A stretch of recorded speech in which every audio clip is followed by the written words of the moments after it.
Que l'on vienne de France, de Hollande ou d'ailleurs, les ports de plaisance de Namur constituent une étape fluviale incontournable.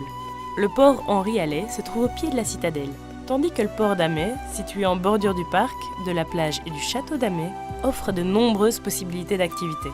Les terrasses des capitaineries flottantes des deux ports invitent à la dégustation, notamment de bières locales, et à la contemplation de la citadelle ou des bateaux faisant escale.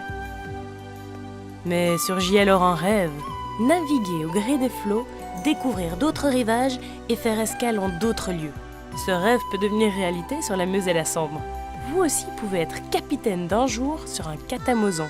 Le permis n'est pas nécessaire et après quelques explications, un peu d'habileté suffira pour embarquer avec famille et amis et partir en croisière. Selon le modèle choisi, de 4 à 12 passagers peuvent embarquer sur ce véritable salon flottant qu'est le catamosan.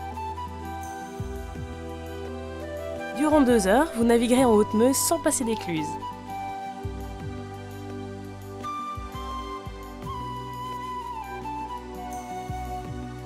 Pour une croisière d'une journée, l'île d'Ivoire constitue une destination de choix avec une escale possible à Profondeville ou à Annevoie. Et pour être plus proche de l'eau, la promenade nautique peut aussi se faire sur une barque à moteur. Très stable et facile à conduire, elle vous emmène vers Ouépion en longeant l'île Vastifrotte.